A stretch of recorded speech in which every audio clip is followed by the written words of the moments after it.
turn on my light so I can see. So we got this rough country track bar in here, and it did great for a long time, but we've surpassed its ability to track bar. You see it's bottomed out there, and I tried drilling a hole and moving it around, but it's not worth it. So what I got is this track bar bracket. This is going to weld onto the truss there like that. Well, it won't be exactly like that. It's just how it's sitting there and then in there. So the track bar is going to be basically straight, much more straighter, so we can get rid of this crap. We're going to weld this in and going to start working on the steering box brace. That's the next, well, one of the next. It's on the list. We're working on it. And by we, I mean me. I also got the diff cover back from machining. This is nice and flat. Now, if you do one of these covers, you got to get it cut. There's just no way around it. No matter what you think you can do to it, it's going to be warped. It's going to be warped. So just expect to get it machined. We also got some pieces here. This is going to be the repair for the rear here. The rear here. So the problem I had here in the rear was, what's going to happen here is this piece is going to go, if I could get it in the correct orientation, it's going to go in there like that. It's going to weld in, and then we also have some other pieces that's going to go here. Here, it's going to get drilled through, bolted, and then I also have some pieces that flap down here. So flatness, and so we got these bolts here. It's going to bolt in, weld in, so I can fix this spring perch. And yeah, I mean, it worked out pretty good for a while. It was kind of the last minute. Had to get this thing off of the lift because we were going wheeling the next day, and I was way behind because of all of this took way much more longer than it was supposed to. All this crap's going to get cut out. These are going to get welded in, and also I picked up, oh, we won't talk about that. That's something else. I've got some shock hoops there. So those are going to get incorporated into that. Oh, I got some stuff going on here.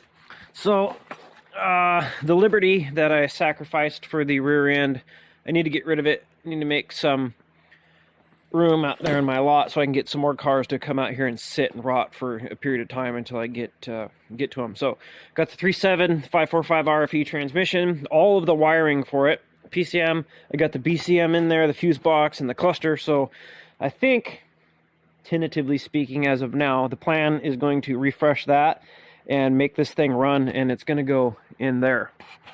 So that's the plan. We also got another 242J that came out of the Liberty and the cable shifter. So that's part of that. Got the 3.7 up on the stand here. This eventually is going to go in that. So yeah, we'll talk about that later. So I got the this thing had a rough country track bar in it. Now those things are, well, actually a lot of this stuff in here is still rough country. Now if you're kind of an entry-level person, you're only going to wheel this thing once a month, or twice a year, then this stuff is fine. But once you start actually taking these things out and beating on them and trying to do some stupid stuff, there's a tier level where the rough country stuff is just not good enough. This is what the Spartan lockers do to your track bars. They just destroy your steering. So I used the mount, the rough country mount, hollered that out to a 5/8 bolt because I don't screw around with any of this little Fisher-Price bolt stuff. So I got the track bar bracket in there, also from Barnes, which I really wish I would have had a recording of. Just kind of got it in there, welded in on the truss.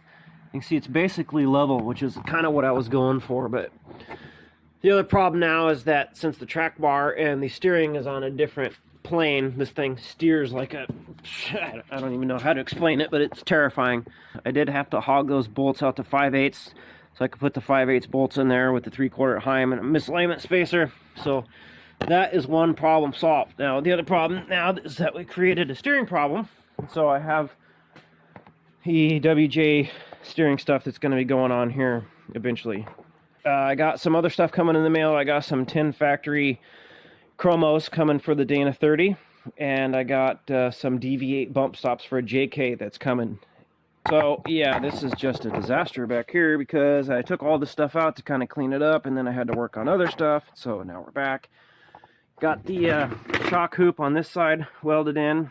I also got the frame reinforcement brackets, which I'm not sure if I have in another video, but these 1/4-inch plates go all the way across the top, and then they go down welded in there, and then they're also going to bend and go that way.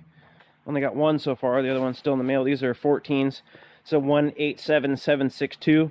It's got the harder valving in it, and that's a 14-inch shaft travel right there. So those are going to go through the floor, and then they're going to come and, well, depending on where this all kind of lines up, when I get the bump stops, we'll kind of figure all that out. But what I want to do is pull this fuel tank out of here, stick that on the inside, and then move these shock mounts up or wherever it needs to go, and then proceed from there. I also want to do some more gusseting on this truss to try and strengthen that out.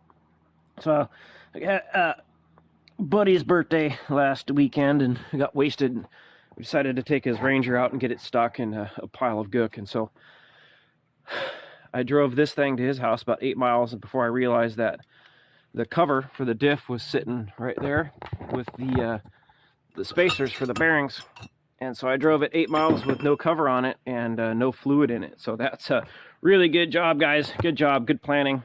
So got the cover, well, it's right there, but it's been in here drying out. There was enough fluid in there still on the gears to keep it from, you know, self-disintegrating. I was pretty excited about the possibility of being forced to buy new gears. Now, this does have 373s in it right now, and I do want to go to a 456 or a 488. Which is on the list, but I really didn't want to have to do gears right now. So that's exciting.